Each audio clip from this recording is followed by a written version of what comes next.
ഇന്ന് നമ്മൾ ഉണ്ടാക്കാൻ പോകുന്നത് നല്ല ഹെൽത്തി ആയൊരു സ്നാക്കാണ്. അതിനായിട്ട് നമ്മൾ ഒരു കപ്പ് ഗോതമ്പ് പൊടിയും അതിലേക്ക് നല്ല പഴുത്ത പഴം എടുത്തു.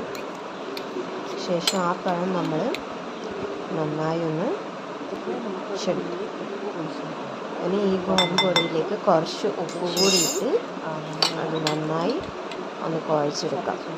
അതിലേക്ക് നമ്മൾ ആ കുഴച്ച് വെച്ചിരിക്കുന്ന പഴവും കൂടി ഇട്ട് നല്ലവണ്ണം അതൊന്ന് നല്ല ഒരു ചപ്പാത്തി മാവിൻ്റെ രൂപത്തിലാക്കി നമുക്കെടുക്കാം.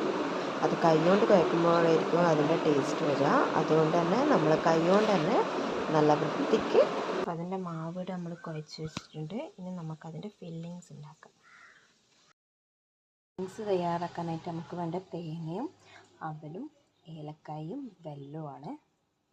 ഒരു ഫ്രൈ പാൻ വെച്ച് അത് ചൂടാക്കുമ്പോൾ നമുക്ക് അതിലേക്ക് വെല്ലം ഇടാം. വെള്ളത്തിലേക്ക് നമുക്ക് കുറച്ച് വെള്ളം കൂടി ഇട്ടെടുക്കാം. അപ്പോൾ ഈ വെള്ളം നമുക്ക് നല്ലോണം മെൽറ്റായി വരുന്നവരെ വെയിറ്റ് ചെയ്യാം. നല്ല മെൽറ്റായി വരുന്ന സമയം നമുക്ക് തേങ്ങയും ഏലക്കായും അവലും കൂടി ഇട്ടു നന്നായി ഇത് വേവിക്കാം. അപ്പം ഫില്ലിങ്സ് ഇവിടെ റെഡി ആയിട്ടുണ്ട്.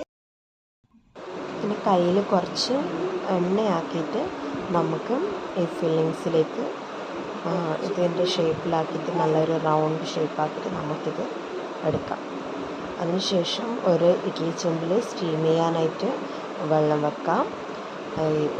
ഉരുട്ടി വെച്ച ഈ കൊഴുക്കട്ട ഗോതമ്പ് കൊഴുക്കട്ട നമുക്ക് ഇങ്ങനെ വെച്ച് കൊടുത്ത് അതൊരു 15 മുതൽ 20 മിനിറ്റ് വരെ നമുക്കിത് വേവിക്കാം, സ്റ്റീം ചെയ്തെടുക്കാം.